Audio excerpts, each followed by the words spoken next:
நீங்கள் பதில் சொல்லுங்கள் சார். ஒரு 100 வருஷத்துக்கு முன்னாடி நம்ம தாத்தா பாட்டி இருக்காங்க இல்லை, 100 வருஷத்துக்கு முன்னாடி நம்ம தாத்தா பாட்டி இருக்காங்க இல்லை, அவங்க எல்லாம் காலையில் 6 மணிக்கு எழும்பி வெந்தயம், கருவேப்பிலை, கரிஞ்சீரகம், ஏபிசி ஜூஸு, மாங்காய் இலை, கொய்யா இலை, சியா சீடு, பம்கின் சீடு, சுரக்காய் ஜூஸு, வெள்ளை பூசணிக்காய் juice, yoga, meditation, chia seed, pumpkin seed, protein powder, மாத்திரை, அப்புறம் வேறு என்ன, காலையில் எழும்பி ஷூ எல்லாம் போட்டுட்டு ரோட்டில் ஓடினாங்களான்னு கேட்குறேன்.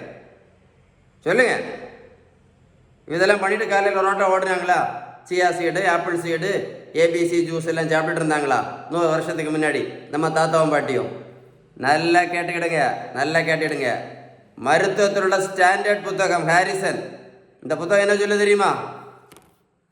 சுகர், ப்ரெஷர், கெட்ட கொலஸ்ட்ரால், ஃபேட்டி லிவர், இந்த 4க்குமே அவங்க சொல்லக்கூடிய ஒரே ட்ரீட்மெண்ட், பெஸ்ட் ட்ரீட்மெண்ட் வந்து பேலன்ஸ் டயட் மட்டும்தான் சொல்கிறாங்க. அப்புறம் உடல் உழைப்பு, அப்புறம் நல்ல தூக்கம். பேலன்ஸ் டயட் ஃபாலோ பண்ணால்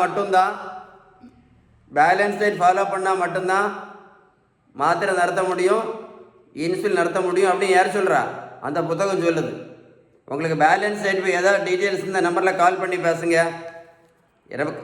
யூஸ்ஃபுல்லாக ஏதாவது டவுட்ஸ் இருந்துச்சுன்னா கமெண்ட்ஸில் குட்டுன்னு டைப் பண்ணுங்கள், கண்டிப்பாக ரிப்ளை பண்ணுவேன். நான் சொன்ன இன்ஃபர்மேஷன் கரெக்டாக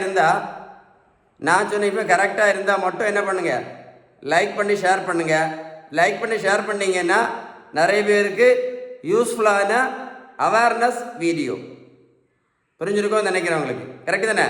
ஸ்டே டியூன்ட்.